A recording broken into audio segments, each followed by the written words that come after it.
Γεια σας παιδιά! Βρίσκομαι στο λιμάνι της Κιλίνης. Ετοιμάζομαι να πάρω το καραβάκι για να περάσω απέναντι στο νησί της Ζακίνθου. Εκεί με περιμένει η φίλη μου η Ελένη, η οποία φέτος το καλοκαίρι αποφάσισε να συμμετέχει εθελοντικά σε προγράμματα προστασίας θαλάσσιων χελωνών. Ελάτε μαζί μου σε αυτό το όμορφο ταξίδι. Καλημέρα σας! Ένα εισιτήριο για Ζάκυνθο παρακαλώ. Καλημέρα, 5 ευρώ παρακαλώ.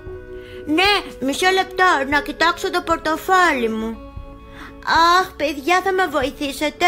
Δεν μπορώ να βρω το χαρτονόμισμα με τον αριθμό 5. Το βλέπετε πουθενά? Να το. Τέλεια. Ορίστε τα χρήματα. Το καραβάκι αναχωρεί σε 5 λεπτά.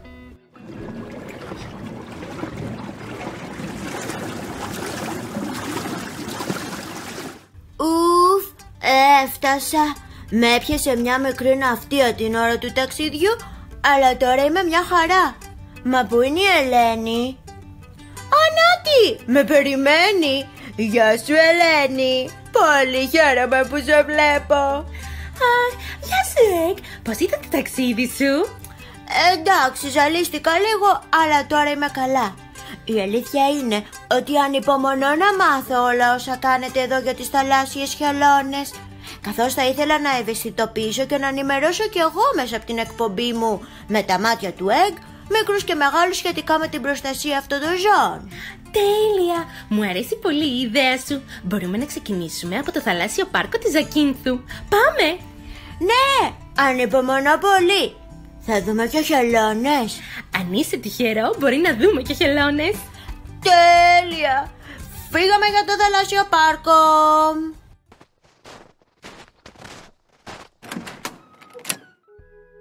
Εδώ είμαστε. Γεια σου Μαρία. Καλημέρα σας. Γεια σου Ελένη. Από εδώ είναι το φιλαράκι μου το Egg και θέλει να μάθει τι ακριβώς κάνει η εθελοντική μας ομάδα εδώ. Μπορείς να του δώσεις λίγες πληροφορίες για το πάρκο? Φυσικά. Το Εθνικό Θαλάσσιο Πάρκο Ζακίνθου ιδρύθηκε το Δεκέμβριο του 1999 με σκοπό την αποτελεσματική προστασία της ιδιαίτερης πανίδας που υπάρχει στο νότιο τμήμα του νησιού. Τι σημαίνει πανίδα?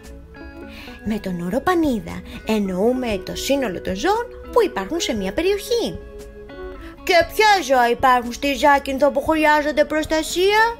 Τα πιο σημαντικά είδη ζώων που γίνεται προσπάθεια να διασωθούν είναι οι θαλάσσιες χελώνες καρέτα-καρέτα και οι μεσογειακές φώκες μονάχους-μονάχους.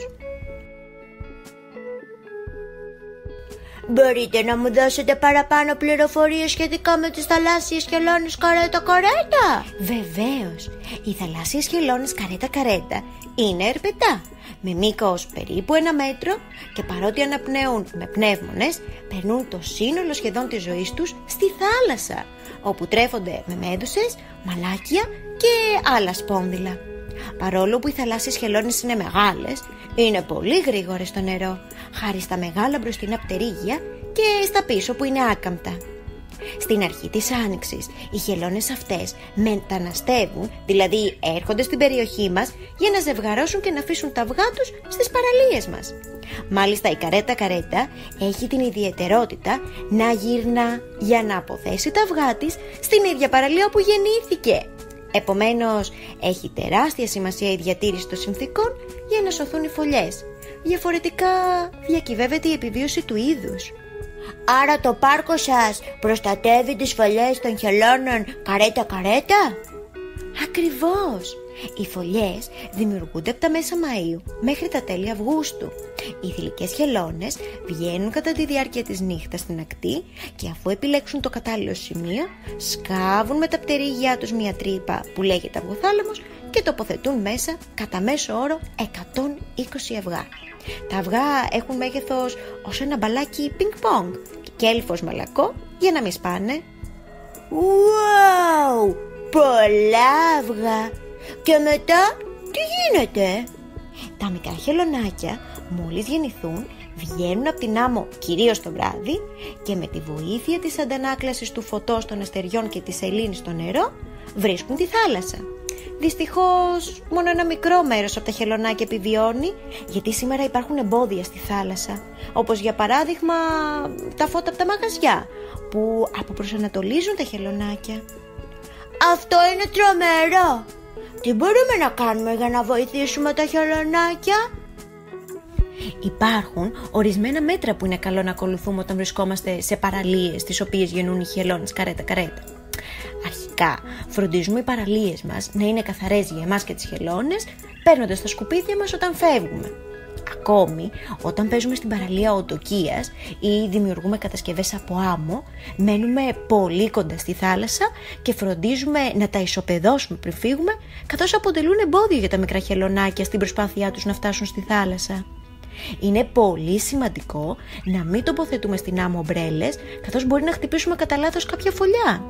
Στο μόνο σημείο που επιτρέπεται να στήσουμε την ομπρέλα μας είναι πίσω-πίσω και πάντα ακολουθώντας τις οδηγίες του φύλακα.